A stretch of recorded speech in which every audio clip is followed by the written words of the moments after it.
Hi guys, Mendocino Vino here. Today we're drinking the map, Barossa Valley style.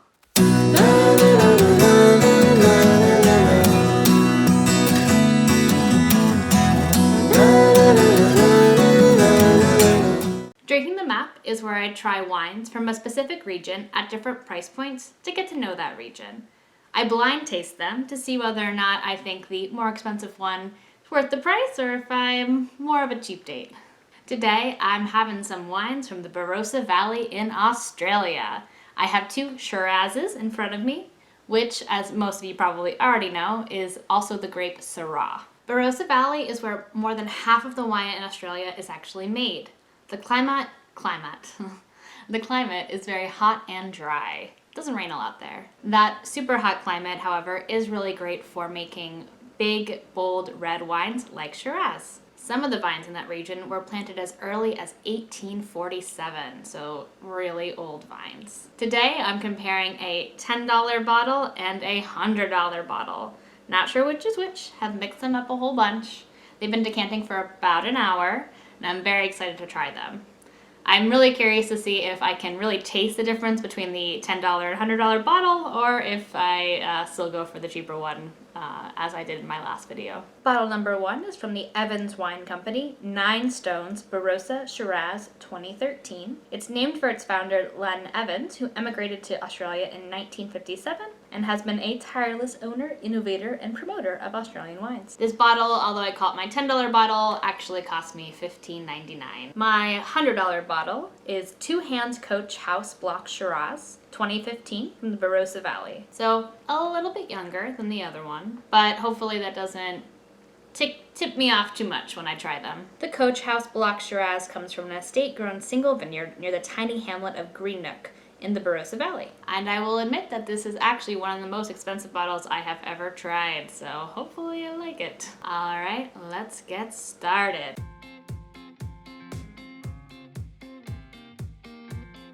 So wine number 1, I would say deep ruby color, deep ruby garnet. Let's see what the smell is like. Getting a lot of dark fruit, some plum, blackberry. Yeah, I'd say primarily blackberry, and kind of fruitcake a little bit too there. I recently was making some mincemeat pies, and it kind of smells a little bit like that did. Let's try that taste. Blackberry, plum, little kind of bit of dried currant almost, which I now know what it smells like because of making those mincemeat pies. Maybe a little bit of blueberry in the back there. It tastes complex, and I think definitely needs a little bit more decanting time on it. But yeah, I think my final call, sort of plum, blackberry, fruitcake, kind of dried currants almost. I don't know if I'm gonna be able to find a dried currant as an animation, but if I did, it's over there. Anyway, moving on to wine number 2.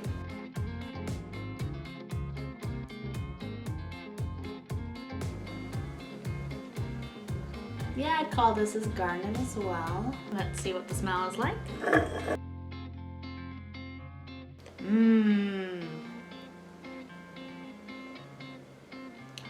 That is, I would say, got more of the fruitcake in it. Vanilla, baking spices, sort of a medley of different fruits on there. Very fruit forward. It's a lovely nose. Wow. It's just got a lot of layers on it. Like really a cake almost is kind of where I would put it as.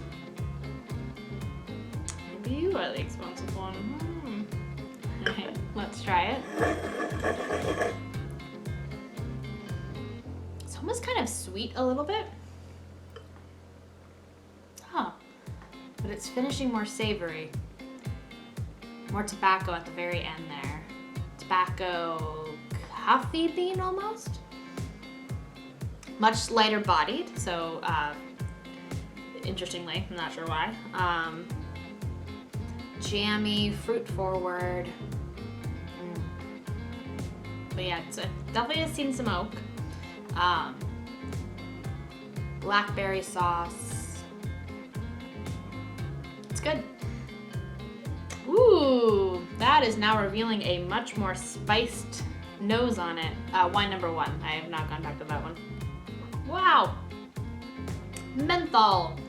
That has menthol. Holy smokes. It's got more savory notes on it.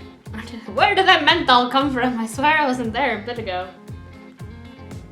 I'm getting more sort of floral notes in it too, kind of a violet almost, based off of what I've smelled in perfume places. I don't think I've actually ever smelled a real violet. Maybe go to like a flower shop at some point and just smell the flowers. I don't think they'll really like me there. I'm just here to smell, nothing else. The menthol on this is crazy. Versus this, it just smells like, yeah, fruitcake. Drinking a fruitcake. A good fruitcake. A fruitcake I enjoy. So,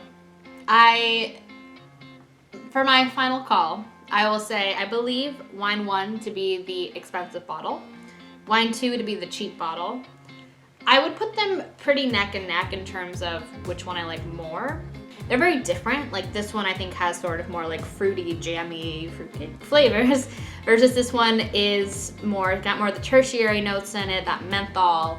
I would probably pick this wine to have again over this wine, just because of personal preference. I like this kind of like sort of like fruitcake notes there with that kind of vanilla, almost buttery actually, which I kind of like.